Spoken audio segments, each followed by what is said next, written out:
Alright guys, today we got a farm tour here through the extension office, so I don't know how many people are going to be here, but Ben and Daniel, chefs that support us every week, are going to be here. They got making up some stuff. I'll film them so y'all can see it. And yeah, I guess it's part of a Eat Local week, so every year they pick a new farm and then they do a tour there. And yeah, I guess it's us, so we'll see what happens.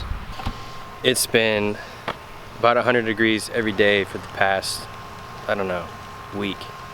And I've worked every single day, all day, because it's July. Kind of tired.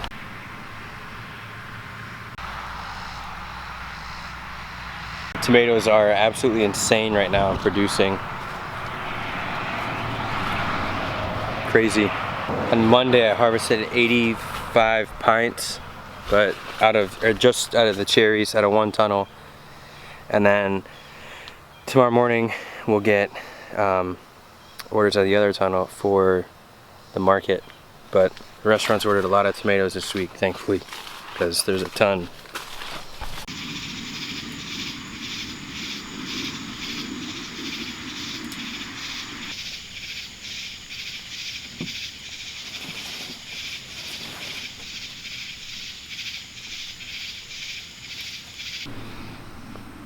So now's like our time to take some of these beds out of production and then start seeding for the fall. We're going to be doing the Charlotte Regional Farmers Market starting in September, so a lot of seeding now to prepare for that. Taking a little less to our market, selling a little less to restaurants so that we have more in production for the Charlotte market, because it's going to make more money. There's more people. But tip here for germinating stuff in the summer, like I said, it's 100 degrees. Here's beets right here. So silage tarp, black side down, white side up to keep the soil cool, and water it really heavy, and then put the tarp on. And you can do this for carrots. That's what we did for carrots. It works really well. The trick to that though is when you take this off, like I'm taking it off tonight, and I'm gonna water it tonight so it can get a little more established, because it's kind of got a perfect environment now to germinate. And then you pull it off and you know it's windy in 100 degrees or extremely humid at 100 degrees, and it's like, what are you doing to me, dude? So yeah, that's worked out pretty well for us so far this year. So when you pull the tarp off, just keep it watered. Last Saturday at the market I lost some carrots because I wasn't here to keep it watered, but stuff's on a timer now. Timer's actually kind of limiting on what you can actually set to. Like, you kind of need to do it, for us, like every hour basically. In this heat, about every hour.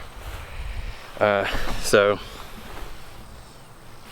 yeah, this is like the worst time to grow stuff, but it's got to be done. So if you're up north, like zone 6 and above roughly, you want to plant your fall stuff now. If you're where we are, we're zone 7, mid-July to mid-August. And then if you're in the south, add a couple weeks to the mid-July, mid-August, so early September roughly. And those dates aren't exact, so you just gotta look at the weather and understand that right now you have to plant stuff that you want in the fall so that it hits maturity when you run out of daylight and it starts to get colder. And it's pretty tricky. You know, these really hot days, we're having some cold days next week. Cold, like it's gonna be in the 80s, and I'm gonna seed a bunch of stuff, get it to germinate then, because this heat too will slow stuff down. And so you're really running out of time really fast. And then if you're planting into the tunnels, that's a whole nother thing. You can push your days, you can push your planting out farther. Last year I did spinach, salad mix, turnips, arugula, and something else. But I seeded it in mid-October in the tunnel, and then was still able to harvest off it all winter. So you can play with it a little bit, make your microclimates, and work with it that way. One more thing on fall planting dates. It's not really that big of a deal if you don't plant something by a certain date. Just succession plant stuff this year.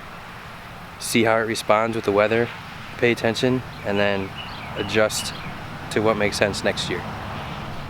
Alright, I asked Ben and Daniel last night, the chefs that were here cooking stuff, or preparing stuff. Y'all asked about how to work with chefs, so I asked them so you can hear it from them, because they're super cool and they're into it. So this is what they said. Alright, how does someone go about working with you guys? It's really easy. You have to come to the door and knock on it for some food. Because we love free stuff, and when it's really tasty, then we love giving money to people with free stuff. It's really tasty.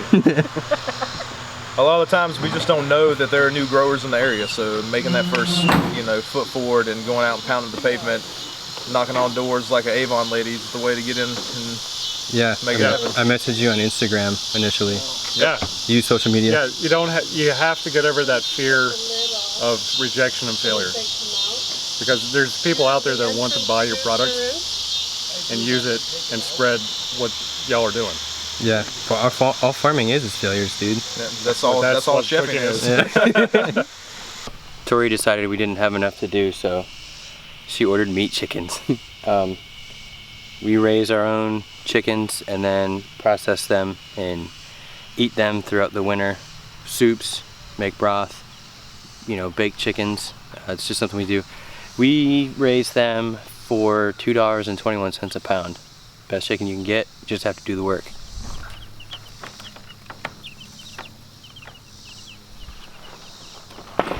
Yeah, a bunch of random stuff in this video, guys. It's been really busy, pretty crazy. This week was insane. I just did the biggest delivery to restaurants that I've done yet. It was right at $1,000, which is nice. That's something that I'd like to keep up, because I can deliver it in a short amount of time, really. I had these 5 coolers full. This is how I transport stuff to restaurants. Cooler, and then there's ice packs in the bottom. Yeah, they're called Hero Lilies, and still frozen solid. Set this up at like 6:30 or so in the morning. They're still frozen, and it's 100 degrees outside. It keeps everything really cool, and you can get inspected when you deliver places, like to see the temperature of the stuff you're delivering, especially things like eggs. And so, yeah, when you don't have a refrigerated vehicle, so you gotta do something. That's what we do. I had 5 of these totes, but one of the totes is at the Honey Hog with a bunch of onions in them. They go through about 50 pounds a week, so there's 100 pounds there for 2 weeks, and then in 2 weeks I'll take another 100 pounds, and we'll go through that until they're all through the restaurant there. And thanks Pete for this. It's one of Pete's shirts here. It actually has a hood. I don't know if I'm this Florida yet, but so the idea with the long sleeve shirt is you sweat. Well, you keep the sun off your skin for one. You sweat. You're out here all day. You're gonna be covered in sweat, but you fill this with sweat, and then it's like an AC unit on you. So it actually works. The tour went pretty good yesterday. We had 35 people show up, and just about all the food that they prepared was eaten, which was my big concern. I didn't want them to waste their time or anything, but they really care, and they love supporting like farms and stuff. And then Doug and Sylvia were here talking bees. They talk bees to a lot of people, and yeah, I didn't record anything from it because I was talking the entire time, so that's how it goes. Yeah guys, that's it for this one. I'll try and get this out real soon. Been real busy. We actually